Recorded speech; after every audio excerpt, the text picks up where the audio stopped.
മലയാളികളുടെ ഇടയിൽ മാത്രമല്ല, ലോകത്തിന്റെ പല ഭാഗങ്ങളിലും മീഡിയയിലൂടെയും നേരിട്ടും സുവിശേഷം പ്രഘോഷിക്കുന്ന രണ്ട് വ്യക്തിത്വങ്ങളാണ് ഇപ്പൊ നമ്മളോടൊപ്പം ഉള്ളത്.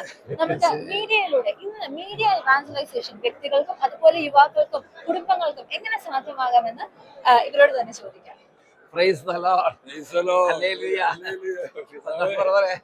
സന്തോഷ് ബ്രദറിനെ കുറിച്ച് കേൾക്കുകയും സന്തോഷ് ബ്രദർ നേരിൽ കാണുകയും ചെയ്യുന്നത് ഒരു വലിയൊരു ആത്മീയ കൂട്ടായ്മയാണ്.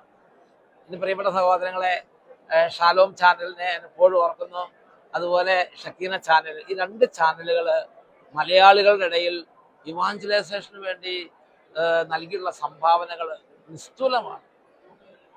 ഷാലോം ചാനൽ അതിന് ദൈവം നൽകിയ കാരിസം അനുസരിച്ച് ഒരു വിധത്തിൽ ശുശ്രൂഷ ചെയ്തു പോകുമ്പോൾ, ഷക്കീന ചാനൽ മറ്റൊരു കാരിസം ഉപയോഗിച്ച് അത് മാറിയ വിധത്തിൽ ശുശ്രൂഷ ചെയ്തു പോകും. രണ്ടിനും അതിൻ്റെതായ സ്പേസ് ഉണ്ട്. അതുപോലെ തന്നെ ഒരുപാട് ആളുകളെ ദൈവത്തിലേക്ക് കൊണ്ടുവരാനായിട്ട് ഈ രണ്ട് ചാനലുകളെയും ദൈവത്തെ ഉപയോഗിക്കുന്നു. സന്തോഷ് ബ്രദറിനെ കുറിച്ച് ചിന്തിക്കുമ്പോൾ ഞാൻ ഒരുപാട് അഭിമാനിക്കുകയാണ്.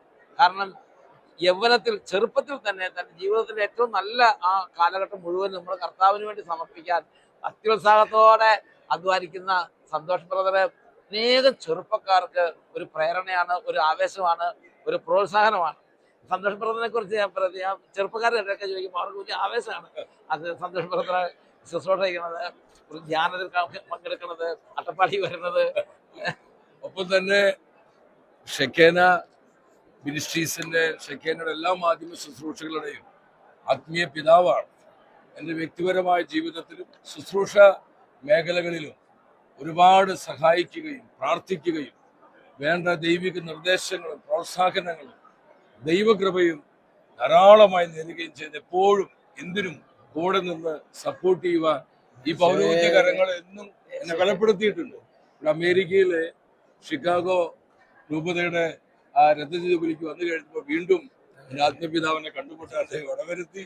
ഈ ഒരു നല്ലൊരു അവസരം കർത്താവ് തന്ന ഒരു വലിയ നിയോഗമായി, കർത്താവ് നൽകിയ സാധ്യതയായി ഞാൻ കാണുകയാണ്.